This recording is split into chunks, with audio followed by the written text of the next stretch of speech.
Bismillahirrahmanirrahim. Assalamualaikum warahmatullahi wabarakatuh. Alhamdulillahirabbil alamin. Wassalatu wassalamu ala asyrafil anbiya'i wal mursalin nabiyina Muhammadin wa ala alihi wa sahbihi ajma'in, amma ba'd. Alhamdulillah, segala puja hanya milik Allah Subhanahu wa taala, yang mana tidak ada ilah yang berhak untuk diibadahi dengan benar melainkan Allah Subhanahu wa taala. Dan salawat serta salam semoga Allah Subhanahu wa taala senantiasa limpahkan dan juga curahkan kepada Nabi kita yang mulia, Nabi Muhammad sallallahu alaihi wasallam. Baik ikhwan dan akhwat, azani Allah wa iyyakum. Pada kesempatan malam hari ini kita akan melanjutkan pembahasan kita, yaitu pelajaran Al-Islam 3 Fikih Ibadah, dan kita masuk ke dalam bab baru, yaitu bab haid dan nifas, ya.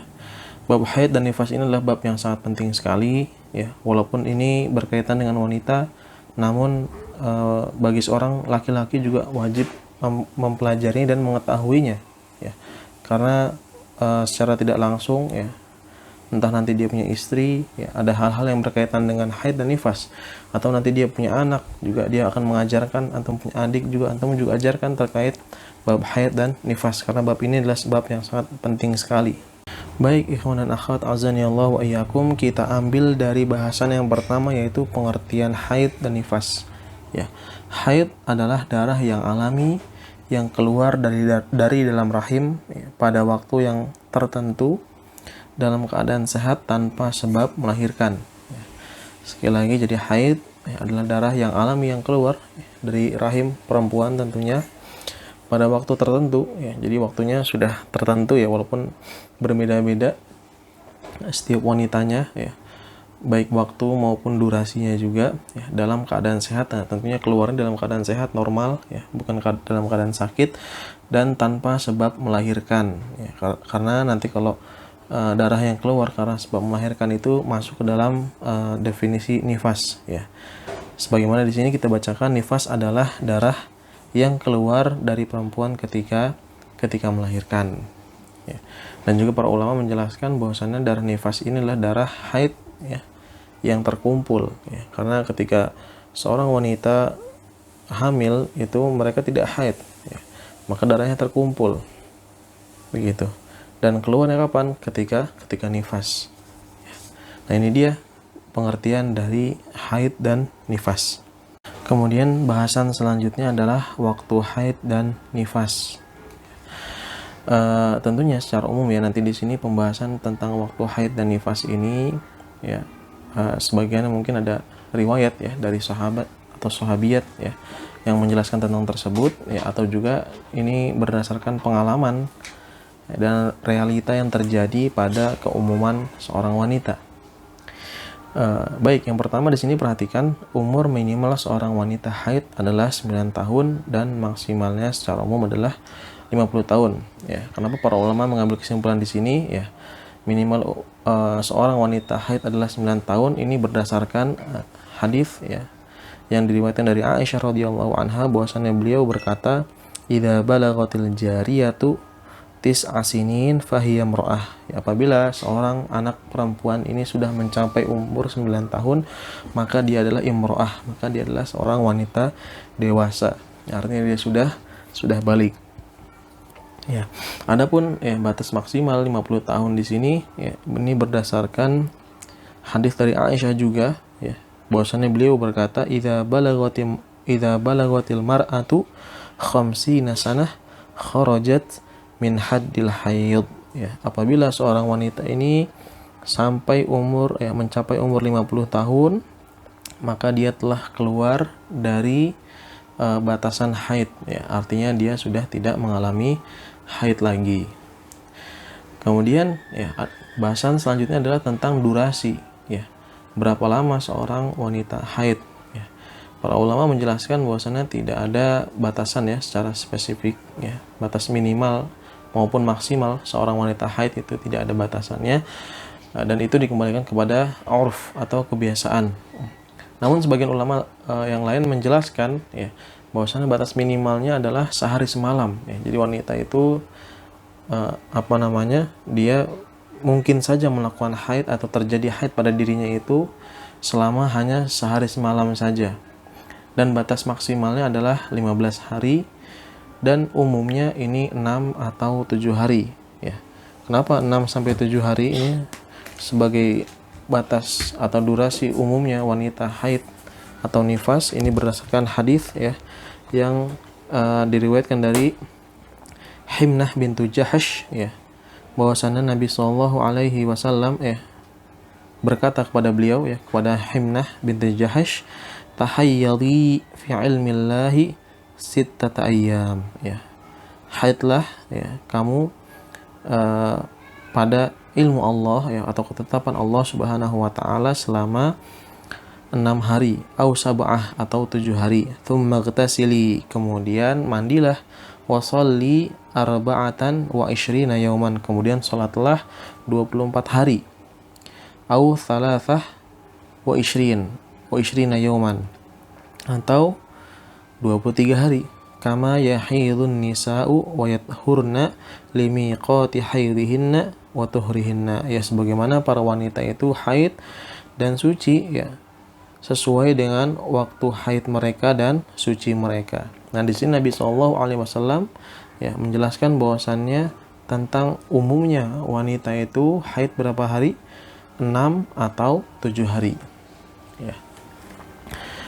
Kemudian terkait nifas ya, nifas tentunya kalau seorang sudah haid ya tentunya dia berarti sudah bisa dibuahi ya, dan juga sudah bisa hamil, dan kalau dia hamil kemudian melahirkan maka akan terjadi nifas ya. Nah, waktu nifas ya, durasi nifas ya, berapa lama sih nifas ini terjadi pada seorang wanita ya? Minimalnya adalah sesaat ya setelah melahirkan. Jadi setelah melahirkan keluar darah, nah setelah itu berhenti. Ini minimalnya ya. Dan maksimalnya adalah 40 hari. Kemudian pembahasan selanjutnya adalah tentang tanda suci seorang wanita dari haid dan nifas ya. Bagaimana kita mengetahui ya bahwasannya, atau seorang wanita itu mengetahui bahwasannya dia itu telah suci dari darah haid maupun darah nifas ya. Dan ini bisa diidentifikasi ya, atau dilihat dari dua cara ya. Yang pertama, tidak keluarnya darah sama sekali ya, tidak keluar darah sama sekali ya. Hal ini diketahui dengan cara meletakkan kain ya di tempat keluarnya darah dan tidak didapati bercak darah ya. Jadi seorang wanita yang meletakkan kain lah atau tisu atau kapas dan sejenisnya itu, kemudian dia letakkan di tempat keluar darah ya, kemudian diletakkan, kemudian pas dilihat lagi kembali ternyata kain tersebut tidak ada darah, tidak ada bercak darah, maka ini berarti dia telah suci dari haid. Atau yang kedua adalah ada keluarnya cairan yang putih dan kental ya. Tentunya ini para wanita lebih tahu ya, lebih paham ya. Jadi kalau bagi antum yang ikhwan ya, belum tahu secara spesifik, nanti kalau antum sudah menikah silakan antum tanya kepada istri-istri antum. Selanjutnya pembahasan tentang hal-hal yang diharamkan bagi orang yang haid dan nifas ya. Apa saja hal-hal yang diharamkan bagi orang yang haid dan nifas? Ini perlu antum ketahui ya, walaupun ini khususnya buat yang wanita ya, dan juga begitu juga untuk yang ikhwan perlu tahu juga. Yang pertama adalah berhubungan badan ya. Tentunya ini bagi yang sudah bersuami istri atau yang sudah menikah ya.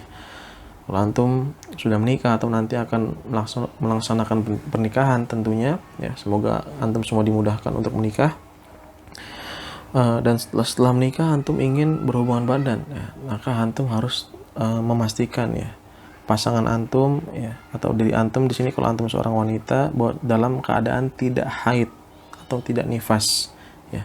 Karena kalau berhubungan badan ketika dalam keadaan haid atau nifas ini terlarang, haram ya. Dan ini berdasarkan firman Allah Ta'ala dalam surat Al-Baqarah ayat 222. Allah Subhanahu wa taala berfirman, fa'tazilun nisaa fil mahid.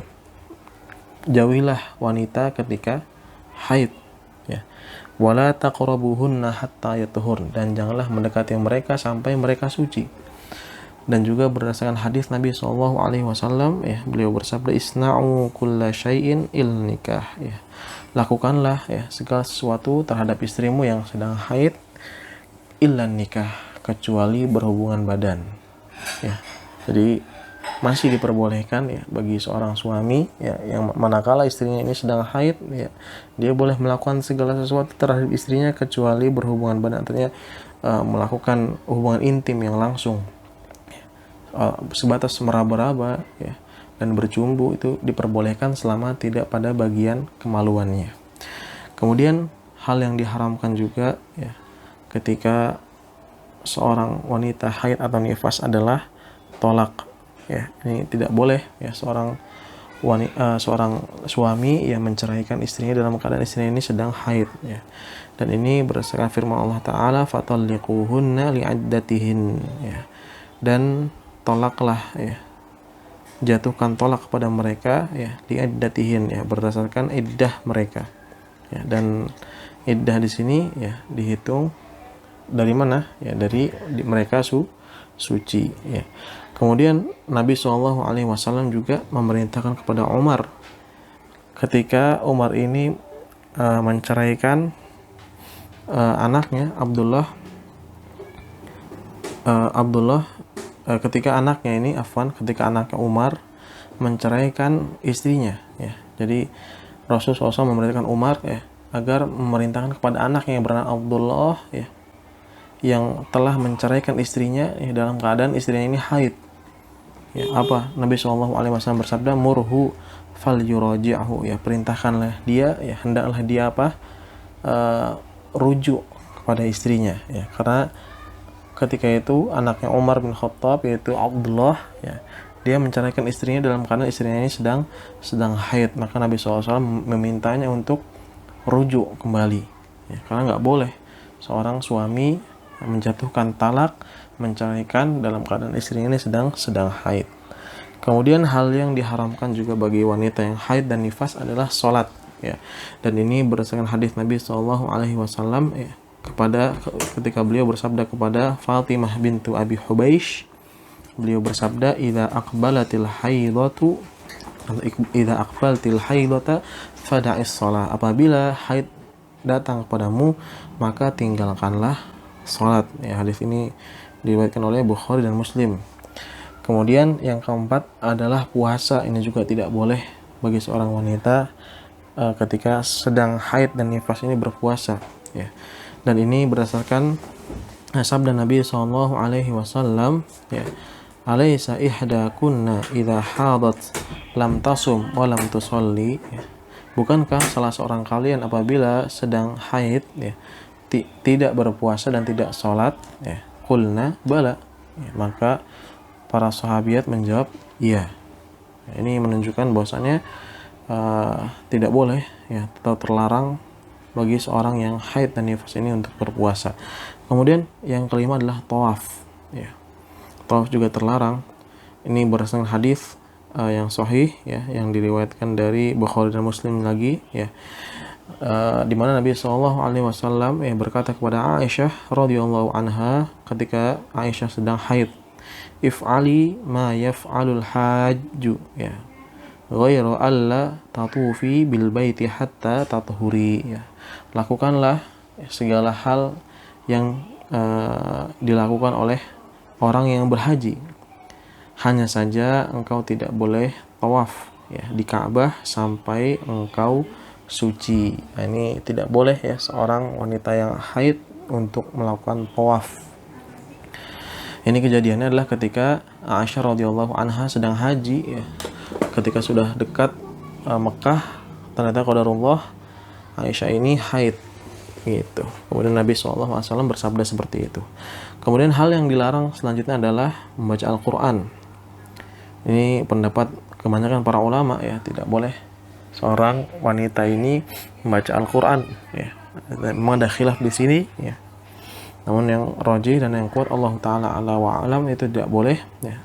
Akan tetapi ya, kalau seorang wanita ini adalah seorang penuntut ilmu ya, atau seorang penghafal Al-Quran, atau seorang pengajar Al-Quran ya, yang dia ada kebutuhan ya untuk membaca Al-Quran, maka itu diperbolehkan ya. Itu diperbolehkan. Kemudian yang ketujuh adalah menyentuh mushaf ya. Ini jelas ya, kalau dalam keadaan antum hadas kecil ya, tidak boleh menyentuh mushaf, maka tentunya dalam keadaan hadas besar ini lebih lagi tidak boleh. Kemudian dan ini berdasarkan firman Allah Ta'ala, la yamassuhu illal mutahharun, ya, dan tidak boleh menyentuhnya kecuali apa? Orang-orang yang suci. Kemudian hal yang terakhir yang tidak boleh dilakukan oleh wanita yang haid dan juga nifas adalah masuk ke masjid dan berdiam diri di masjid. Ini berdasarkan hadis yang sahih yang diriwayatkan dari Abu Daud, ya, di mana Nabi Shallallahu Alaihi Wasallam bersabda, la uhillul masjida li junubin wala haid, ya, aku tidak menghalalkan masjid untuk orang yang junub ataupun haid, ya. Jadi nggak boleh orang yang junub ataupun haid ini masuk ke masjid dan berdiam diri di sana, ya. Adapun kalau hanya lewat, sebatas lewat, ya, ada kebutuhan di sana kemudian keluar lagi, maka itu tidak mengapa. Nah, kemudian pembahasan selanjutnya, ikhwan dan akhwat, azani Allah wa iyyakum, yaitu tentang konsekuensi adanya haid, ya. Apa saja konsekuensi adanya haid, ya. Jadi kalau ada haid, maka dia berkonsekuensi terhadap 4 hal ini. Yang pertama, mewajibkan mandi, ya. Jadi kalau seorang wanita haid, ya, dan tentunya ketika sudah putus selesai haidnya, maka dia wajib mandi. Dan ini berdasarkan hadis yang sahih, ya, yang diriwayatkan oleh Bukhari dan Muslim. Nabi SAW bersabda, da'is salata qadral ayyamil lati kunti tahidina fiha thumma ightasili wa sholli, ya. Tinggalkanlah salat, ya, sebatas hari yang engkau haid padanya, kemudian mandilah dan salatlah. Kemudian yang kedua adalah balik, ya. Artinya kalau seorang wanita sudah haid, maka ini berkonsekuensi atau dia menjadikan tanda bahwasannya wanita tersebut adalah dia sebagai seorang yang sudah balik, ya. Ini berdasarkan hadis yang sahih di mana Nabi Shallallahu Alaihi Wasallam bersabda apa? La yaqbalullahu salata haidin illa bi khimar, ya. Allah Subhanahu wa taala tidak menerima sholat orang yang haid, ya, kecuali dengan menutup auratnya, ya. Nah, ini maksudnya sholat orang yang haid di sini maksudnya bukan orang wanita yang dalam keadaan haid, ya. Tentunya kalau dalam keadaan haid seperti sudah kita jelaskan tidak boleh, haram dia sholat, ya. Maksudnya adalah haid di sini orang yang balik. Nah, dari sini para ulama mengambil kesimpulan, ya, Nabi SAW mengibaratkan seorang wanita yang sudah balik dengan ungkapan wanita yang haid, ya. Sehingga ini menjadi petunjuk dan menjadi dalil bahwasannya apabila seorang wanita sudah haid, ya, itu menunjukkan apa? Tanda wanita tersebut sudah balik. Kemudian yang ketiga adalah iddah, ya. Ini haid, adanya haid ini menjadi patokan iddah, ya. Tentunya ini dalam masalah perceraian, ya. Bagaimana 3 kali iddah, ya kan, 3 kali suci, ya. Artinya haid ini menjadi perhitungan, ya. Tentunya nanti pembahasan ini adalah pembahasan ketika pada bab nikah, ya. Kemudian yang keempat juga dihukumi bebasnya rahim ketika iddah, ya. Maksudnya adalah kalau seorang wanita ini haid, ya, ini menunjukkan apa? Rahimnya ini masih kosong, ya, belum terisi, ya. Karena kalau seorang yang sudah terisi atau seorang sudah hamil, seorang wanita yang sudah hamil, ya, yang mereka tidak haid, ya. Ketika wanita ini haid, ya, ini menunjukkan apa? Rahimnya ini bebas, ya. Artinya bebas itu tidak ada kandungannya, ya. Artinya juga tidak ada atau tidak terjadi hubungan suami istri di sana sebelumnya, gitu. Sehingga rahimnya itu bebas, ya, bebas dari adanya kandungan di dalamnya, seperti itu. Nah, inilah empat hal yang menjadi konsekuensi dari adanya haid. Kemudian ada pembahasan yang sangat penting sekali, ini terkait waktu berhentinya darah haid bagi seorang wanita. Ini perlu Anda perhatikan, ya. Lihat, ada 2 permasalahan di sini. Apabila, ya, seorang wanita yang haid atau nifas, ya, suci sebelum tenggelamnya matahari, ya, sebelum tenggelamnya matahari, artinya sebelum maghrib, ya. ya, ketika waktu asar dan sebelum maghrib, ini sebelum terbenam matahari, maka dia wajib sholat zuhur dan juga asar di hari itu. Perhatikan, maka dia wajib apa? Sholat zuhur dan juga asar. Ya. Jadi kalau seorang wanita ya, haid kemudian masuk waktu asar, ya kan, sekitar jam 5 lah, dan ini sebelum terbenam matahari, artinya sebelum masuk waktu maghrib. Kemudian ketika jam 5 itu dia suci, maka apa yang terjadi? Ya, dia wajib sholat zuhur dan juga sholat asar. Ya. Ini keadaan yang pertama. Keadaan yang kedua, apabila seorang wanita yang haid atau nifas suci sebelum terbenam fajar. Ya, artinya masuk isya ini kan waktunya panjang kan, sampai sebelum subuh. Ya. Wanita haid ya. Kemudian ketika sudah masuk waktu isya ya, sekitar misalnya kita anggaplah jam 12 ya, atau jam 9 gitu kan, atau jam 3 pagi dini hari ya, ini sebelum waktu subuh ya, sebelum terbit fajar ya. Kemudian dia suci, maka apa yang terjadi? Wajib baginya apa? Untuk sholat maghrib dan isya di hari itu. Lihat, wajib baginya untuk sholat maghrib dan isya. Alasannya apa? Di sini para ulama menjelaskan karena waktu sholat kedua ya adalah waktu untuk sholat yang pertama ketika ada uzur. Perhatikan alasan di sini.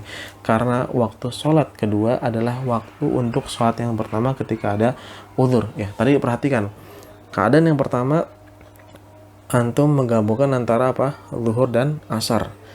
Keadaan yang kedua, antum menggabungkan atau wajib melakukan sholat maghrib dan isya. Ya, kalau kita lihat ini pembahasan ini persis dengan pembahasan dalam jamak ketika sholat. Ya, kalau orang safar ya, berpergian jauh, maka dia diperbolehkan menjamak ya, dan sekaligus tentunya untuk dikosor ya. Tapi di sini kita lihat jamaknya saja ya, diperbolehkan untuk menjamak, atau ketika hujan lebat itu pun diperbolehkan untuk menjamak sholat ya, menggabungkan ya. Nah, sholat yang diboleh digabungkan adalah ada dua ya. Yang pertama sholat zuhur dengan asar, dan sholat maghrib dengan isya, ya kan? Ya. Nah, ketika jamak ya kan, terutama jamak yang diakhirkan, seperti misalnya sholat zuhur dikerjakan di waktu asar ya, sholat maghrib dikerjakan di waktu isya. Nah, sholat atau waktu sholat yang kedua, yaitu waktu sholat isya ya maupun sholat asar ya, adalah waktu untuk sholat yang pertama ya, ketika ada uzur ya, maksudnya ketika ada uzur untuk menjamak ya kan ya. Jadi waktu sholat asar ini juga termasuk waktu sholat zuhur ketika seorang itu boleh menjamak keduanya ya. Begitu juga apa, waktu sholat isya adalah waktu untuk sholat maghrib ketika seseorang itu dibolehkan untuk menjamak ya. Nah, dari sini para ulama ya mewajibkan bagi seorang wanita ya dalam kedua keadaan ini untuk mengerjakan dua sholat tersebut ya. Tadi kalau sebelum maghrib atau sebelum terbenam matahari dia telah suci, maka dia wajib sholat zuhur dan asar. Dan ketika masuk atau sebelum terbitnya fajar, maka dia diwajibkan untuk sholat maghrib dan juga sholat isya. Kemudian pembahasan selanjutnya yaitu tentang istihadhah ya. Ternyata ya, selain darah haid dan darah nifas, ada darah yang lain yang keluar dari kemaluan wanita, yaitu istihadhah ya. Apa yang dimaksud dengan istihadhah? Ya, istihadhah adalah mengalirnya darah pada selain waktu haid secara terus-menerus dari pembuluh darah ya. Jadi ini mengalirnya darah ya, namun mengalirnya ini di luar waktu haid ya. Kalau haid jelas ya, ini di luar waktu haid ya, dan secara terus-menerus ya dari pembuluh darah gitu. Nah, istihadhah ini wanita yang mengeluarkan darah istihadhah, dia itu sama seperti wanita yang suci ya. Artinya dia tetap sholat, wajib puasa dan lain sebagainya ya. Berbeda dengan wanita yang haid, dia nggak boleh sholat ya, karena dalam keadaan tidak bersuci dia ya. Dia tidak boleh sholat, puasa dan lain sebagainya. Nah, apa dalilnya bahwasannya wanita yang istihadhah ini dia tetap wajib atau dia sama seperti orang yang suci, sehingga dia wajib untuk sholat, puasa dan lain sebagainya ya. Ini dalilnya adalah ya, hadis ya yang diriwayatkan dari Fatimah binti Abi Hubaish. Qalat, ya, dia berkata kepada Rasulullah SAW, ya Rasulullah, wahai Rasulullah, ini ustahab, ya, sungguhnya aku ini haid, fala athur, ya, maka aku tidak suci, afa ada ussalah, ya, afwan di sini ustahab maksudnya bukan saya haid ya, saya mengeluarkan darah, gitu, ini mengeluarkan darah, ustahad, namun darahnya ini di luar waktu haid, gitu, fala athur, maka aku ini nggak suci. Kata Fatimah binti Abi Hubaish, ya, afa ada ussalah, apakah aku meninggalkan salat, ya, faqal la, maka Rasulullah SAW menjawab tidak, inna dzalika irq, ya, sungguhnya itu adalah, ya, pembuluh darah, walaysa bil haidah, ya, maksudnya irq ini darah yang mengalir, ya, tadi dari pembuluh darah, walaysa bil haidah, dan bukan darah haid, ya. Fa'idha aqbalatil haidatu, ya, fada'is sholat, apabila haid datang maka tinggalkan sholat. Fa'idha adbarat, apabila dia pergi, ya, fagsili ankid dama wasalli, ya, apabila dia pergi maka mandilah dan sholatlah, ya. Nah, di sini Nabi SAW menjelaskan, ya, ketika Fatimah binti Abi Hubaish ini merasa ada keluar darah, ya, ini ustahad, ya, ada darah yang mengalir, ya, seperti darah haid, gitu. Apakah apa namanya beliau harus meninggalkan sholat, ya, karena ada darah tersebut, ya, maka Nabi SAW menjawab tidak, ya. Tapi apa?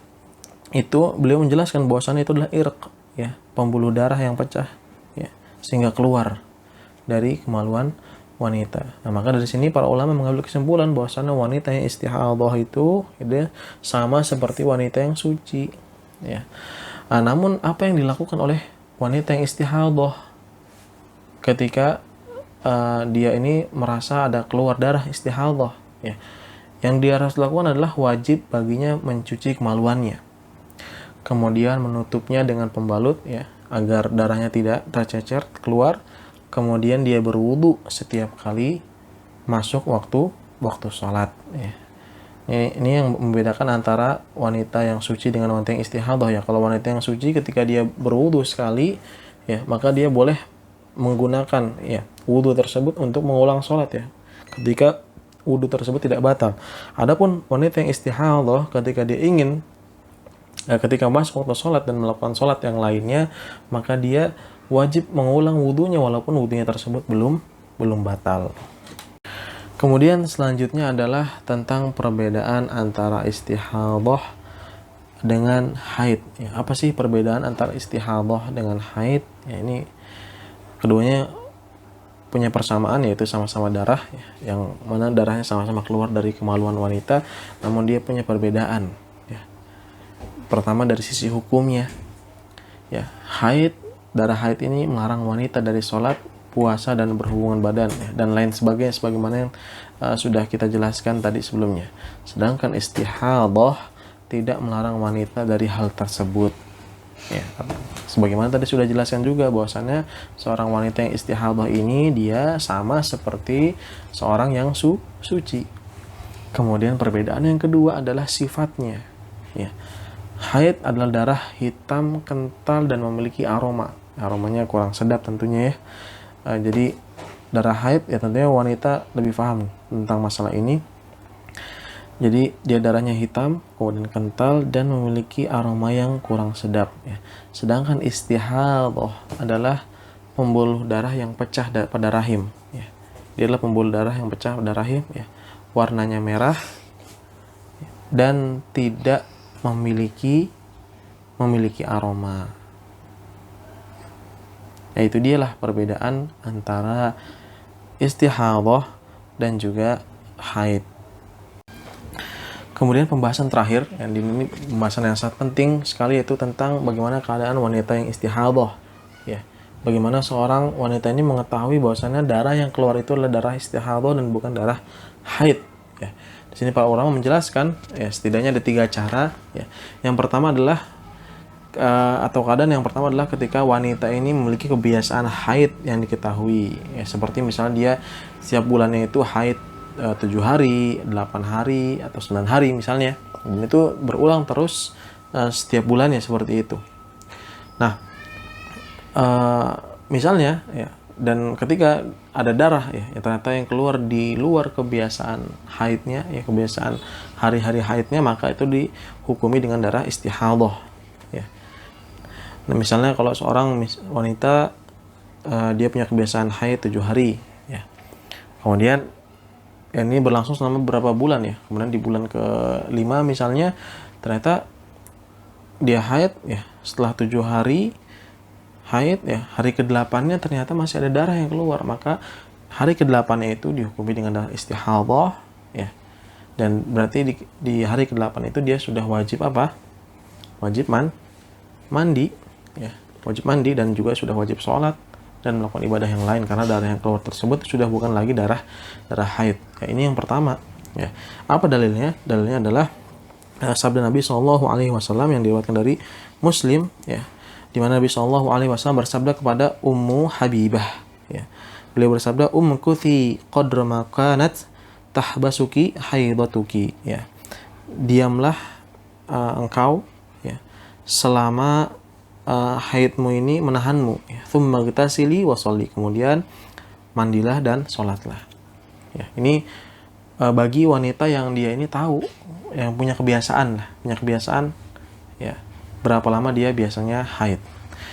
Kemudian yang kedua, ya, kalau misalnya seorang wanitanya tidak memiliki kebiasaan haid yang diketahui, ya, jadi setiap bulannya haidnya itu durasinya berbeda-beda, kadang 5, kadang 7, kadang 8, kadang 10 misalnya, nggak tentu, dia nggak punya kebiasaan. Namun darah yang keluar ini dia bisa bedakan, ya, bisa dibedakan antara istihadhah ya dan juga darah haid ya. Sebagaimana sudah jelaskan sebelumnya ciri-cirinya, ya kan? Kalau darah haid itu dia hitam, kemudian kental dan memiliki aroma yang tidak sedap. Kemudian kalau darah istihadhah ini dia warnanya merah, dia warna merah segar, gitu kan, dan dia tidak memiliki aroma. Gitu, dia bisa membedakan ya. Maka kalau seorang wanita dalam keadaan ini ya, dia tidak punya kebiasaan namun darahnya bisa dibedakan, maka dia membedakan darahnya, dilihat ya. Ketika darah yang terlihat itu bukan darah haid ya, darah yang haid yang tadi sudah dijelaskan sifatnya, maka itu udah dihukumi darah istihadhah ya. Dan ini berdasarkan hadis ya yang sahih yang diriwayatkan dari Abu Daud dan juga Ibnu Hibban dan Hakim, di mana Nabi SAW bersabda kepada Fatimah binti Abi Hubeish, ya, "Idza kana damul haidi fa innahu aswadu yu'raf." Ya. Apabila yang keluar itu adalah darah haid, maka darah haid itu warnanya hitam dan dikenal. Ya, ini tentunya bagi para wanita mengenal ya darah haid itu seperti apa. Fa'amsiki anisol. Apabila seperti itu, fa'amsiki anisol, maka diamlah atau tahanlah dari sholat atau jangan sholat gitu. Fa idza kana al-akhar ya. Apabila ternyata itu bukan darah haid ya. Yang keluar itu warnanya bukan warna hitam ya, kental dan tidak beraroma ya, berarti ini bukan darah haid ya. Maka apa yang Nabi SAW perintahkan, fa idza kana al-akhar, apabila yang ternyata darahnya itu darah yang lain, fatawaddai, maka wudulah engkau, wa sholli fa innama huwa irq ya. Dan sholatlah karena sungguhnya dia adalah irq, yaitu pembuluh darah. Ya. Ini yang kedua ya. Seorang wanita nggak punya kebiasaan, namun dia bisa membedakan mana darah haid, atau darahnya bisa dibedakan mana darah haid dan juga mana darah istihadhah. Adapun keadaan yang ketiga adalah ya, seorang wanita yang tidak memiliki kebiasaan haid yang diketahui dan darahnya tidak bisa dibedakan. Ini yang muskil. Sebenarnya nggak muskil, mudah malah yang ketiga ini. Ya. Jadi yang ketiga ini dia nggak punya kebiasaan haid ya. Haidnya nggak tentu, kadang 5, kadang 6, kadang 7, kadang 8 ya. Dan darahnya tidak bisa dibedakan. Ini darah haid atau darah istihadhah nih. Ya. Kalau darah haid ini kan warnanya hitam, kental dan beraroma, nggak bisa dibedakan lah pokoknya antara darah haid dan istihadhah. Ini nggak bisa dibedakan darahnya. Ya, maka kalau seperti ini bagaimana kata para ulama? Ya, wanita yang dalam keadaan yang ketiga ini dia menghitung hari umumnya wanita haid. Ya, umumnya wanita haid itu apa? 6 atau 7 hari. Ya. Ya, jika ada darah yang keluar ya dari lebih dari 6 atau 7 hari, maka dihukumi darah istihadah. Ya, jadi untuk keadaan yang ketiga ini, ya, yang dianggap punya kebiasaan dan darahnya yang keluar itu tidak bisa dibedakan, maka cara mengetahui darah istihadahnya adalah dengan menghitung dengan jumlah keumuman, ya, wanita haid, ya, karena wanita haid ini, ya, umumnya apa? Umumnya dia itu 7 hari, ya kan? Umumnya dia 7 hari atau 6 hari. Maka di luar waktu itu, maka dihukumi apa? Darah tersebut adalah darah istihadah. Ya. Dan ini berdasarkan hadis yang sahih, ya, yang diriwayatkan dari Abu Daud dan Tirmidzi. Nabi SAW bersabda kepada Himnah binti Jahsh. Ya. Beliau bersabda apa? Innama hiya raqdatun minasyaiton. Ya, sungguhnya dia adalah dorongan dari syaitan. Ya. Fatahidi sittata ayyamin aw sabata ayyam thumma ightasili. Maka haidlah engkau 6 hari atau 7 hari, ya, setelah itu apa? Ightasili, setelah itu mandi. Fa idas tanqat, ya, fa idas tanqati, ya. Dan apabila engkau telah suci, ya, fasalli wasumi fa inna dzalika yujzi'uk, ya. Kemudian maka sholatlah dan puasalah karena hal tersebut, ya, mencukupkanmu, ya. Jadi kalau ada seorang, ya, dalam keadaan yang ketiga ini, dia nggak tahu nih, nggak punya kebiasaan nih, dan juga nggak bisa, darahnya itu tidak bisa dibedakan antara darah haid dan juga darah istihadah, maka yang dia lakukan adalah dia menahan dirinya, ya, dari sholat dan lain sebagainya selama 6 atau 7 hari, karena ini adalah waktu umumnya wanita ini haid. Ya. Kemudian lebih dari waktu tersebut, ya, 6 atau 7 hari ini, darah yang keluar adalah darah istihadah. Ya. Alhamdulillah, selesai sudah pembahasan yang bisa Anda jelaskan pada kesempatan kali ini. Ya. Semoga penjelasan yang singkat ini bermanfaat untuk antum. Ya. Tentunya apa yang antum pelajari hendaklah antum amalkan. Ya. Mohon maaf apabila ada salah-salah kata, dan silakan ditanyakan apabila ada hal yang masih belum difahami. Anda tutup dengan bacaan kafaratul majlis. Subhanakallahumma bihamdik asyhadu an la ilaha illa anta astaghfiruka wa atubu ilaik. Assalamualaikum warahmatullahi wabarakatuh.